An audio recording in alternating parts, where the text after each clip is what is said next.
దేవునికే మహిమ కలుగునుగాక. ఈరోజు దేవుని వాక్యాన్ని వింటున్న ప్రతి ఒక్కరికి ప్రభు నామములో నా వందనములు తెలియజేస్తున్నాను. రండి, ఈరోజు దేవుని వాక్య ధ్యానము కొరకు పరిశుద్ధ గ్రంథముల నుండి సామెతల గ్రంథం 1వ అధ్యాయము 33వ వచనాన్ని చదువుతున్నాను. అందరూ శ్రద్ధగా ఆలకించండి. నా ఉపదేశము అంగీకరించువాడు సురక్షితముగా నుండును, వాడు కీడు వచ్చునన్న భయము లేక నెమ్మదిగా నుండును. దేవుడు ఈ వాక్యమును మనందరి వినికిడిలో ఆశీర్వదించునుగాక. ప్రభునందు ప్రియులారా, మనము చదువుకున్న లేఖన భాగంలో ఈ సామెతలు 1వ అధ్యాయం 33వ వచనంలో దేవుడు చెప్తున్న మాట, నా ఉపదేశము అంగీకరించేవాడు సురక్షితముగా ఉంటాడు, కీడు వచ్చేనన్న భయం లేక నెమ్మదిగా ఉండును అన్నాడు. ప్రభునందు ప్రియులారా, ఈరోజు దేవుని వాక్యాన్ని వింటున్న నీవు దేవుని ఉపదేశాన్ని వింటున్నావా? దేవుని ఉపదేశాన్ని నువ్వు నమ్ముతున్నావా? దేవుని ఉపదేశాన్ని నువ్వు అంగీకరిస్తున్నావా? ప్రియులారా, ఒకవేళ దేవుని ఉపదేశం, దేవుని మాట, దేవుని యొక్క వాక్యం నువ్వు విని దాన్ని నమ్మగలిగితే నీకు కీడు వచ్చునన్న భయం ఇక ఏది ఉండదు.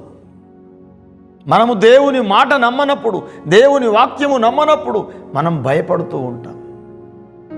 ఎందుకు ఈనాడు అనేక సార్లు మనం ఏమవుతుందో ఏమవుతుందో ఏమవుతుందో అని ఎందుకు భయపడుతున్నాం తెలుసా? ప్రియుల, దేవుని మీద నమ్మకం లేదు, దేవుని మాట మీద నమ్మకం లేదు. ఏమి జరుగుతుందో ప్రియులారా, ఒక టెన్షన్స్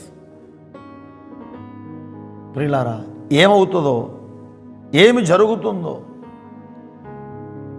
ఎలాంటి టెన్షన్ లేకుండా, ఏ కీడు వచ్చునన్న భయం లేకుండా ఉండాలి అంటే నువ్వు దేవుని ఉపదేశం నమ్మాలి, దేవుని మాట నువ్వు నమ్మాలి.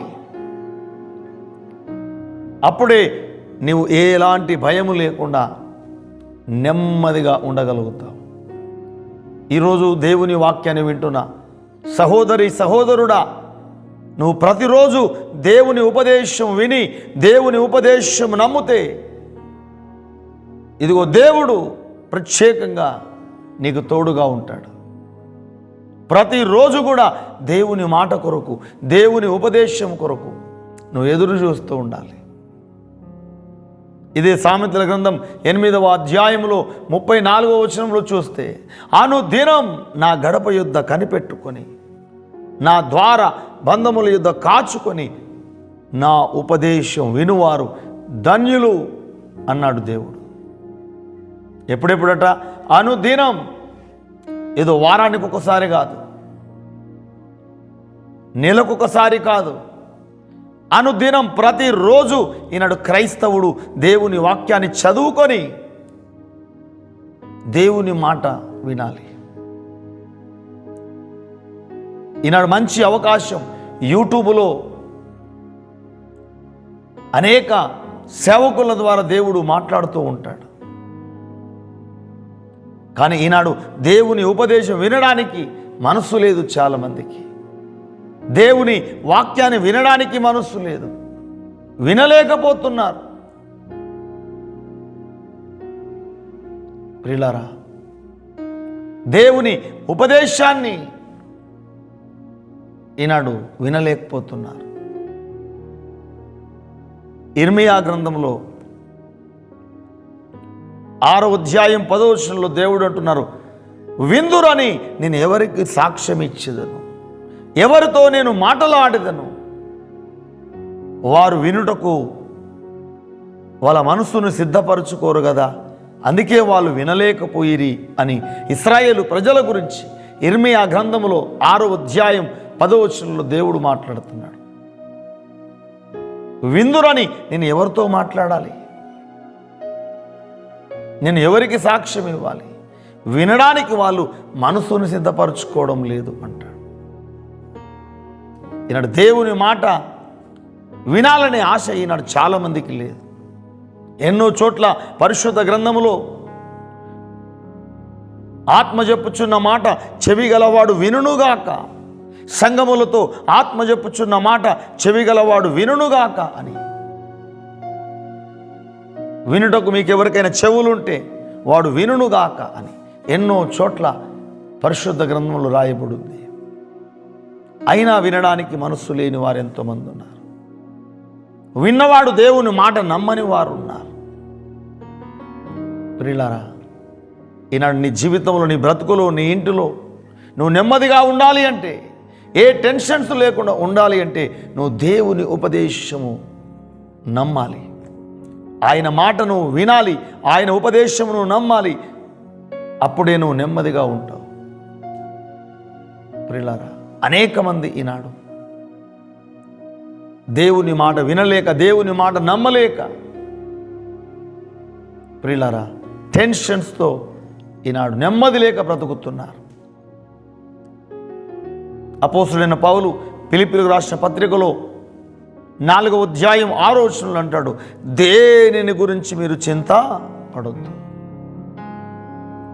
దేనిని గురించి నువ్వు చింతపడొద్దు.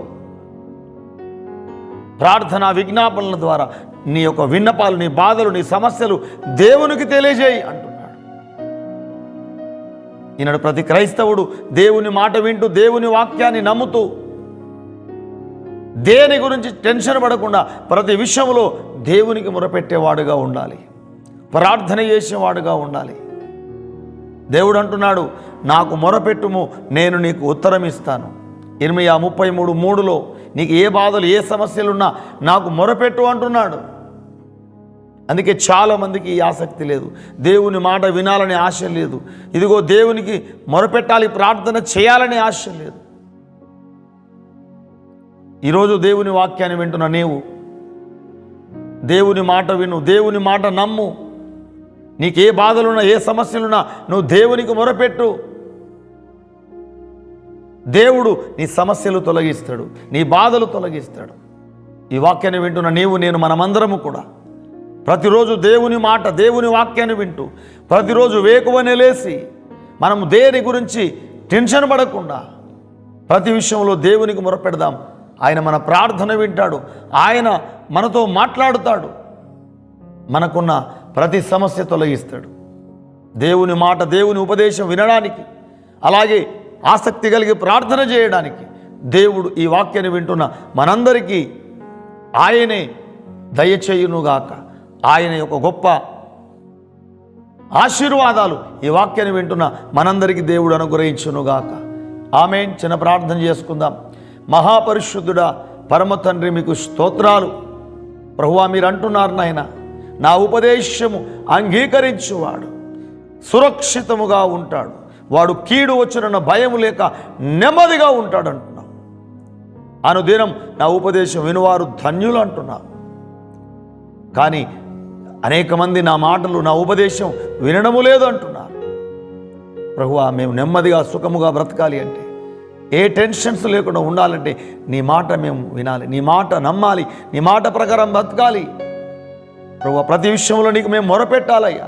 మీరు దేని గురించి చింతపడకూడదు అంటున్నావు నాయన. ప్రభువా, ఈ వాక్యాన్ని వింటున్న వారు ఏ ఇబ్బందులు, ఏ సమస్యలు ఉన్నా ప్రతి ఒక్కరిని మీరు దర్శించండి, వారికి ఉన్న సమస్యల నుంచి విడిపించండి.